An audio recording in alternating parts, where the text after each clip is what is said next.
اور high court کی رہائی کے حکم کے باوجود پرویز الہی کی گرفتاری پر پولیس افسروں کے خلاف توہین عدالت کیس میں پیش نہ ہونے پر آئی جی اسلام آباد کے ناقابل ضمانت وارنٹ گرفتاری جاری کر دیے گئے۔ عدالت نے متعلقہ ایس پی اسلام آباد کو آئی جی کو پیش نہ کرنے پر شو کاز نوٹس جاری کیا۔ عدالت نے متعلقہ ایس پی کو آئی جی اسلام آباد کو گرفتار کر کے عدالت پیش کرنے کا حکم دیا۔ عدالت نے چیف کمشنر اسلام آباد کے بھی قابل ضمانت وارنٹ گرفتاری جاری کر دیے ہیں۔ بات کرتے ہیں بی این نیوز کے نمائندے اسد شاہ سے۔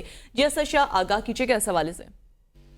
ہاں جی بالکل، میں آپ کو آگاہ کرتا چلوں کہ سابق وزیر اعلیٰ پنجاب چودھری پرویز الہی کی اہلیہ کیسرا الہی نے توہین عدالت کی درخواست دائر کر رکھی تھی، جس میں معزز عدالت نے آئی جی اسلام آباد کے قابل وارنٹ گرفتاری جو ہے وہ جاری کر رکھے تھے، جس میں ایس پی کو یہ وارنٹ دیے گئے تھے۔ لیکن آج جب کیس کی سماعت ہوئی ہے تو عدالت نے پوچھا ہے کہ آئی جی اسلام آباد کہاں ہے، تو آئی جی اسلام آباد آج بھی پیش نہ ہوئے ہیں، جس پر سرکاری وکیل کو کہا گیا ہے کہ آئی جی اسلام آباد کے خلاف جو ہے وہ توہین عدالت کی کارروائی کی جائے اور ان کے وارنٹ گرفتاری جاری کیے جائیں۔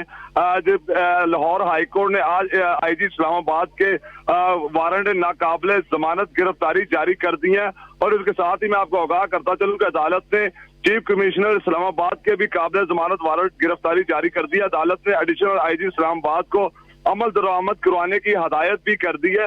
میں آپ کو آگاہ کرتا چلوں کہ ناقابل ضمانت وارنٹ ایس پی کو دیے گئے تھے۔ عدالت نے پوچھا کہ وہ کہاں پہ ہیں۔ عدالت نے مزید کہا کہ عدالت کو کوئی مثبت جواب نہیں دیا جا رہا۔ قابل ضمانت وارنٹ گرفتاری کے باوجود آئی جی اسلام آباد پیش نہیں ہوئے، اس سے پہلے کبھی پیش ہوئے، یہ افسوسناک بات ہے۔ عدالت نے اظہار برہمی کرتے ہوئے کہا، جبکہ جو ہے فریقین کے وکلاء نے دلائل دینے کی کوشش کی ہے، سرکاری وکیل نے، عدالت نے کہا کہ آپ کی بات میں سنیں گے، پہلے آپ آئی جی اسلام آباد کو پیش کریں، اس کے بعد دوبارہ سنا جائے گا۔ عدالت نے جو ہے وہ آئی جی اسلام آباد کے پیش ہونے تک جو ہے وہ سماعت ملتوی کر دی ہے۔ جی